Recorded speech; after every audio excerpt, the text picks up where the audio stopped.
we will investigate the relation between state and religion in Tibet, a country with a majority population of Buddhists, and the spiritual home of the Dalai Lama.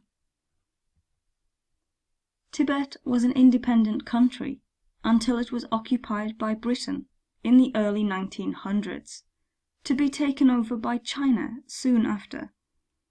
In 1912, Tibet reasserted its independence and managed to maintain it until 1950, when Tibet became a part of China following a major military operation by Chinese troops to occupy Tibet.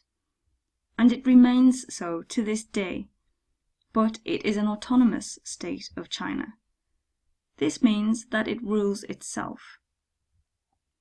In the 1950s, China tried to suppress Buddhism in Tibet, forcing many Buddhists to leave Tibet for safer countries. In 1959, after a failed Tibetan revolt against the Chinese, 100,000 Buddhists left Tibet for the safety of India. During this time, monks and nuns were forced to disrobe. In the same year, the Dalai Lama was also forced to escape to India, where he remains to this day. Many monasteries were destroyed in Tibet in the 1960s and 70s during the Chinese Cultural Revolution. It wasn't until the 1980s that Buddhism was once again permissible. However, China continues to control the expression of Tibetan national identity and culture. China's attempt to control Tibet's resources means that agriculture contributes the most to the Tibetan economy. There has also been much migration of Chinese into Tibet, and conditions imposed by China are believed by many Tibetans to favor the Chinese migrants. China's government has had total political control over Tibet since 1959, reacting strongly against any resistance.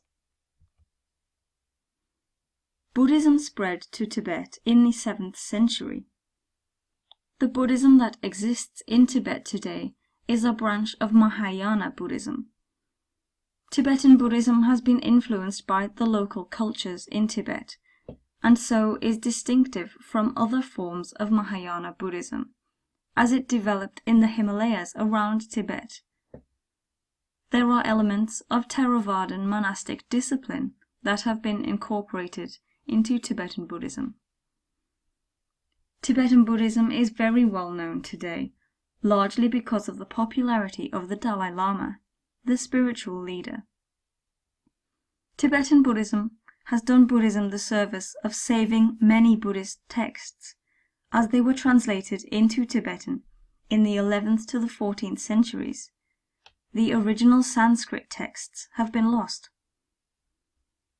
The Dalai Lama is the most important spiritual leader in Tibetan Buddhism. The Panchen Lama is the second most important spiritual figure. These people are believed to be reincarnations of their predecessors, and are selected by a thorough process.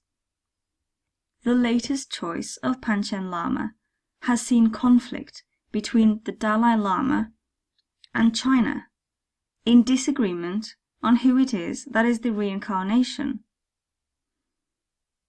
Tibetan Buddhism, and the Dalai Lama in particular, is seen as a threat to China. In 2010, the Dalai Lama accused China of deliberately attempting to annihilate Buddhism in Tibet.